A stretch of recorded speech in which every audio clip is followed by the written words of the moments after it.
kusambaza umeme katika vitongoji. Nataka niwaombe mkae katika mkao wa kula. Vitongoji vyote vitakwenda kupata umeme. Mwaka 2020 wakati naingia kwa mbunge, peke yake katika jimbo la Kishapu tulikuwa na vijiji 45 tu vilivyokuwa na umeme kati ya vijiji 117. Hapa sasa hivi ninavyozungumza vijiji vyote 117 tumewasha umeme. Kishapu yote ina umeme sasa. Hii ni hatua kubwa. Ziko wilaya nyingi hazijakamilisha kupeleka umeme kwa wananchi, lakini jimbo la Kishapu, wilaya ya Kishapu sasa ina umeme vijiji vyote. Hii ni kazi kubwa tuliyoifanya katika kipindi cha miaka mitatu. Nataka niwaambieni upande wa maji, nikianzia na hapa Munze, tulikuwa na maji hapa katikati. Jitihada kubwa tumezifanya kusambaza katika vitongoji, na sasa hivi tunasambaza katika maeneo yote ya nchi. Jitihada ni kubwa, makandarasi wako ndani, na tuna hakika eneo kama Mwabusiga baada ya muda mfupi tu maji tutaanza kuyapata, kwa sababu mkandarasi mpaka sasa yuko site. Tunafanya kazi kubwa kuhakikisha kwamba jamii inayozunguka mji na mamlaka ya hapa Munze ni lazima ipate mji ili kuupa hadhi mji wetu ufanane na huduma za msingi, na hasa huduma hii kubwa ya maji. Jitihada hizi tunazifanya pakubwa sana, na mimi nawashukuru sana viongozi kwa namna ambavyo tunashirikiana katika kuhakikisha kwamba swala la maji. Nataka niwaambieni, wakati naingia mwaka 2020 kata zilizokuwa zinapata maji zilikuwa 3 tu. Kata hii hapa ya Kishapu, kata ya Mwadui Ruhumbo, na Mwadui Ruhumbo ilikuwa ni Mwadui mle ndani peke yake. Lakini na kata ya Maganzo, na kata ya Maganzo ilikuwa ni Maganzo peke yake ilikuwa inapata maji. Hii kata ile inapata maji Victoria. Ninapozungumza vijiji vyote hivyo vinapata maji. Sio mahali fulani. Lakini ninachotaka niwaambieni, kata ya Ukenyenge sasa inapata maji ya Ziwa Victoria. Kata ya Songwa sasa inapata maji ya Ziwa Victoria. Kata ya Igaga sasa inapata maji ya Ziwa Victoria. Kata ya Lagana sasa inapata maji ya Ziwa Victoria. Kata ya Mwamashere sasa inapata maji ya Ziwa Victoria. Jamani, kata ya huku Mwakipoya sasa inapata maji ya Ziwa Victoria. Sasa tunapeleka maji kata ya Mwataga. Sasa hivi mkandarasi yuko site, tunapeleka mabomba maji ya Ziwa Victoria yanaingia kata ya Mwataga. Jamani, hapo vipi? Tunazifanya kazi hizi kwa uaminifu na muda wote. Sikai bungeni. Sijaenda mimi bungeni kwenda kupendeza. Nimeenda bungeni kwenda kufanya kazi. Leni bwana ni madogo bwana. Kama mnataka mbunge wa kazi ni huyu hapa. Atangala mambara manango. Sasa. Sasa kutoka chini. Na ni mengi ya kutosha. Lakini nataka niwaambieni kazi nyingine kubwa tulikoipeleka Masanga ni pamoja na Ndoleleji. Hivi ninavyozungumza mradi umefikia 95%. Tulichobakiza ni kuchomeka mashine ndani ya kisima, kuanza kuyavuta maji kutoka mto Tungu pale Ndoleleji kwa chini, lakini na Masanga ukiwa Masanga pale Masanga mtoni kuyapeleka kwenye tenki kubwa ambayo liko dispensary ya Masanga na ile na pale Ndoleleji. Wakati huo sababu tulianza kuchimbua juzi, maji mengi yalilipuka, na hivyo mkandarasi akashindwa kusimika ile mashine. Kwa hiyo tunatusubiri kidogo maji yaende chini, kwa sababu ni kando na mto, ili yakishafikia level fulani tunachomeka mashine. Kuanzia mwezi wa 8 Ndoleleji inaanza kupata maji matamu kutoka mto Tungu, na wakati huo Masanga nzima itapata maji hayo, tutayapeleka mpaka Isemelo kwenye kituo chetu cha afya cha Mwangalanga, na chenyewe kitapata maji. Na tayari tumeshapeleka mpaka Mwangalanga, tumepeleka mabomba, tumetengeneza DPs katika vitongoji mbalimbali. Hii ni jitihada ya kuhakikisha Watanzania tunaondolea matatizo ya maji. Tumepeleka maji ya visima virefu huko kata ya Mwamalasa, kijiji cha Mwandu, anayejua Mwandu. Mradi ule unakwenda vizuri na umekamilika. Tumekata kiu huko. Tunaendelea na jitihada kubwa, niwaambieni. Katika mpango wa mwaka huu wa fedha tunaanza kuyatoa maji ya Ziwa Victoria, kuondoa hapo kwenye junction ya pale Kishapu yanapoenda Mwataga. Tunaanza kuyaingiza Shakihiru ya Ziwa Victoria. Tunaanza kuyapandisha Ndoleleji, lakini mkakati wetu ni kuyafikisha mpaka Mwamalasa yakiwa yanapitia Somagedi. Huyo ni mikakati ya kweli, na bahati nzuri tumefanya uthamini kwa maana upembuzi wa ya kinifu na wakina. Tumegundua inahitajika bilioni 23, na sasa hivi tumeshawasilisha serikalini tayari kwa kuanza kuyasafirisha kuelekea kule. ni jitihada kubwa, na nataka niwaambieni, mimi ninayo commitment ya kutosha kuhakikisha kwamba wananchi tunaondolea adha ya maji.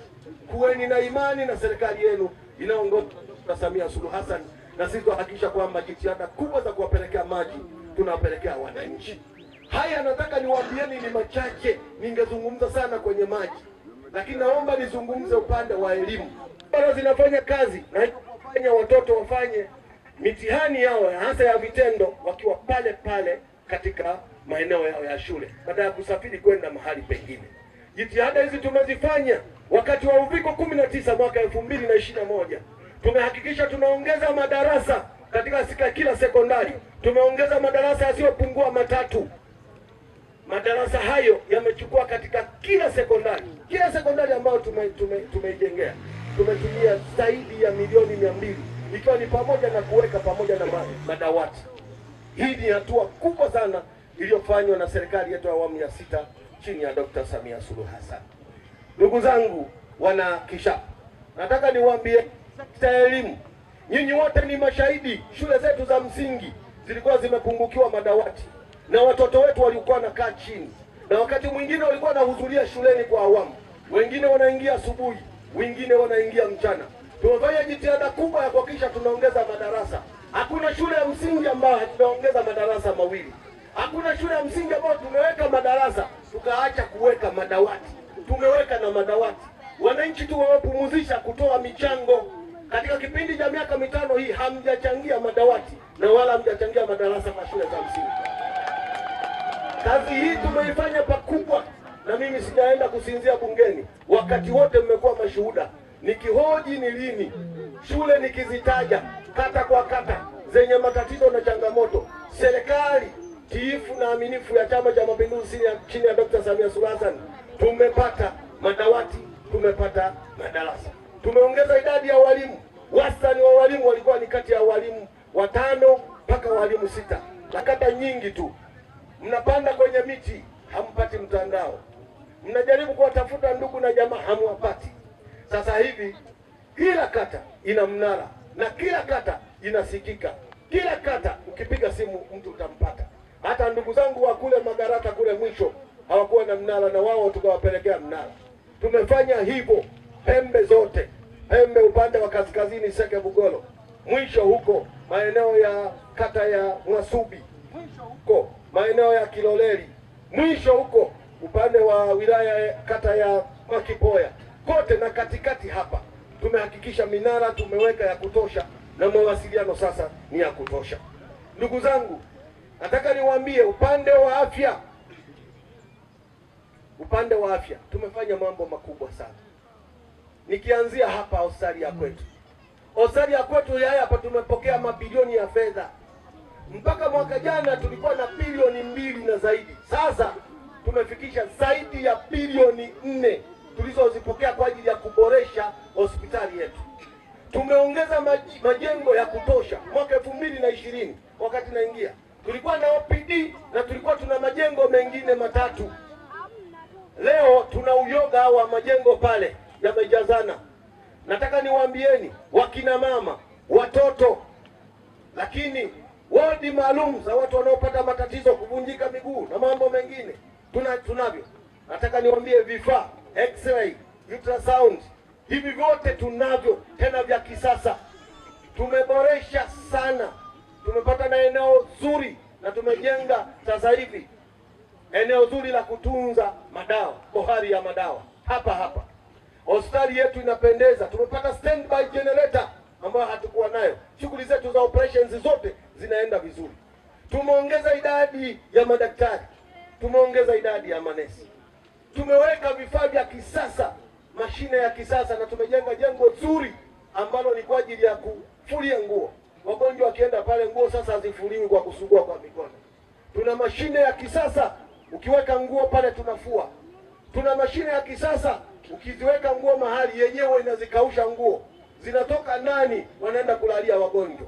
Na ndio maana unaweza kaona sasa hali ya usafi katika hospitali yetu ni nzuri sana, huduma ni nzuri. Tunaendelea kuhakikisha kwamba pale palipo na mapungufu tunasema tunarekebisha, lakini lengo ni kuhakikisha kwamba hospitali yetu iendelee kutoa huduma nzuri. Hapo vipi jamani hapo? Na wala kilomita moja ilikuwa haijafika. Hivi sasa hivi mnaona nyinyi wenyewe shughuli zinaendelea kule, ofisi ya kwenda ofisi ya mkurugenzi, ofisi ya DC, kwenda ofisi ya OCD, tunaendelea kujenga lami.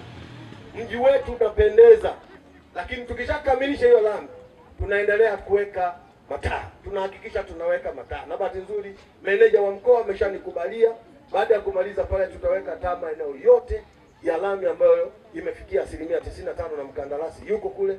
Kote hapo patakuwa panawaka. Lengo ni kutengeneza mji wetu. Lakini kwa sababu nalizungumza hili, lazima niliweke na hili la barabara yetu. Barabara yetu ya kutoka hapa kwenda Kolandoto ni barabara ambayo ina kero kubwa. Mwaka wa jana walikuwa wametuahidi wangeanza na kilomita 20. Bahati mbaya hatua za mwisho serikali haijaweza kuanza kutekeleza mradi huo. Na nyinyi wenyewe ni mashahidi. Juzi ilikuwa ni siku ya Jumatatu ya wiki iliyopita, niliuliza swali, na lilikuwa swali la msingi, na nikauliza na maswali ya nyongeza. Serikali yetu sikivu ya Chama cha Mapinduzi, nataka niwahakikishieni, imeahidi haitaweza kukosea. Tunamaliza bajeti ya mwezi wa 7, wanamtafuta mkandarasi, anaanza kwa spidi kubwa, na nyinyi mmeyapata majibu hiyo siku ya Jumatatu wiki iliyopita. Alitoa majibu waziri na nyinyi mmemsikia. Kazi itakuwa inaanza na utekelezaji wa ujenzi wa lami kutoka hapa kwenda kwa Kolandoto utaanza kufanyika. Jamani, hapo vipi? Haya ni mambo ambayo si mambo ambayo nasema tu. Mkulima asilipo kwa bei ya chini, alipo kwa bei ya juu ambayo itakizi kuzibeba gharama za utunzaji wa zao la pamba. Pia wasedo manne hape ulo badugandeka kwa ndijo kusenga wiza kulima, wiza kugula mbegu, wiza kufulela boloba, wiza kwanja kulimira tangwinga zinga setoka kalimira kambaga nemba. Zao hili fedha za kigeni kwa taifa letu, lakini zao hili kimsingi ndio mkombozi wa mkulima. Linaondoa umaskini kwa mkulima, lakini tunapata kusomesha watoto, na wakati huo huo tunapata fursa ya kuweza kuongeza mifugo, mboli, ng'ombe, ng'olo, lakini kubetila wewe ni mabuloba. Hizo jana wadogo wana. Serikali yetu imeahidi kuhakikisha kwamba mfuko ule utaanzishwa kwa ajili ya kuhakikisha inamlinda mkulima. Haya ni mambo ambayo nataka niyazungumze katika sekta ya kilimo pia. Ndugu zangu, tumefanya mambo makubwa.